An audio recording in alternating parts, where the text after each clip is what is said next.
Aujourd'hui, on va se plonger dans un texte d'une force incroyable, les réflexions d'Albert Camus contre la peine de mort. C'est l'un des plaidoyers les plus marquants du XXe siècle et tout, absolument tout, part d'une histoire très personnelle, très intime. Tout commence avec cette scène, la scène du père d'Albert Camus. Cet homme, il était pour la peine de mort. Il pensait que c'était juste. Et puis un jour, il a voulu voir. Il a assisté à une exécution. Et voilà comment il est rentré, physiquement malade, incapable de supporter ce qu'il avait vu. Cet événement va traumatiser le jeune Camus. Et c'est cette réaction viscérale, ce dégoût physique, qui va devenir le point de départ de son essai. Pour Camus, ce n'est plus juste une question d'opinion pour ou contre, non. Ça devient une véritable enquête philosophique, qui naît d'un choc. La réaction de son père a révélé à Camus quelque chose de fondamental. Derrière le langage très propre, très froid de la justice, se cache une réalité absolument brutale. Une réalité que la société, selon lui, fait tout pour nous cacher.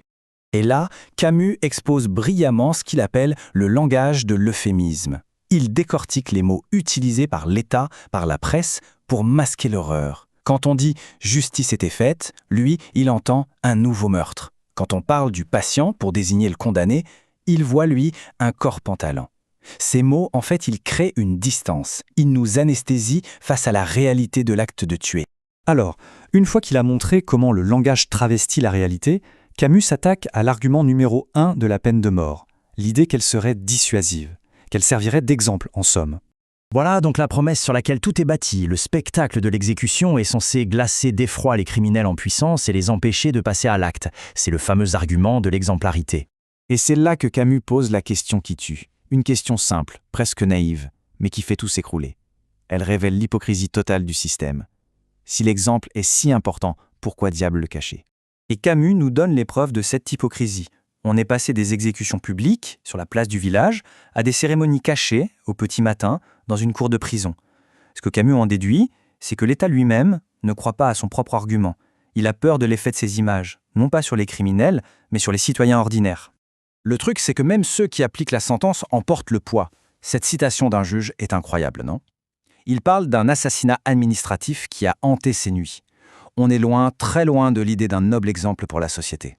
Et voilà la réalité crue que l'État s'acharne à dissimuler derrière des portes closes et des mots feutrés.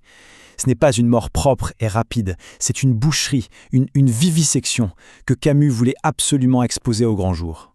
Bon, si l'argument de l'exemple ne tient pas, alors qu'est-ce qu'il reste ?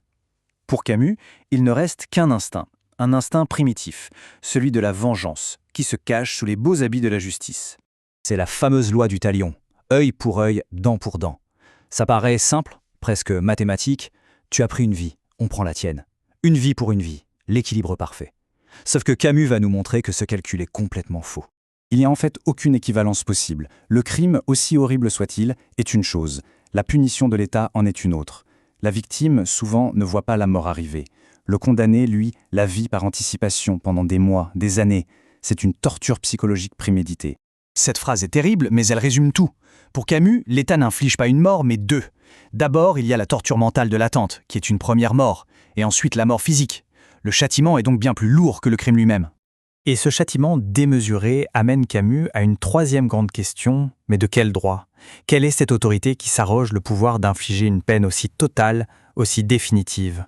C'est la question de la responsabilité collective. La société qui juge est-elle elle-même exempte de tout reproche ? A-t-elle sa part de responsabilité dans le crime qu'elle s'apprête à punir de façon si radicale ? Pour illustrer ça, Camus prend un exemple tiré de la réalité de l'époque. 95% des assassins d'enfants, nous dit-il, sont des alcooliques. Comment une société qui profite de la vente d'alcool peut-elle se dire innocente des crimes qui en découlent ? Elle ne peut pas. Camus explique aussi qu'historiquement, la peine de mort était un acte religieux. Le jugement des hommes n'était qu'une étape, avant le jugement de Dieu. Mais dans notre monde moderne, laïque, il n'y a plus d'appel. Le jugement de l'État est absolu. Il est final. Et voilà la contradiction ultime. L'État moderne, laïque, s'arroge un pouvoir divin, celui de donner la mort, tout en niant le fondement même de ce pouvoir. C'est un roi sans royaume. Tous ces arguments, sur le langage, sur la dissuasion, sur la vengeance, sur le pouvoir, tout ça converge vers une seule et même conclusion. Une conclusion profondément humaine qui nous ramène à notre condition commune. Voilà le cœur de la pensée de Camus.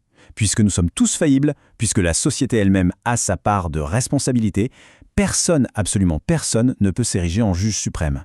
Et c'est la question finale, la question qui reste en suspens et qui résonne longtemps après avoir refermé le livre. Camus, en fait, ne fait pas que nous donner des arguments, il nous renvoie à notre propre fragilité, à notre solidarité face à la mort. Et au final, la question est simple. Qui, parmi nous, a le droit de juger de manière absolue ?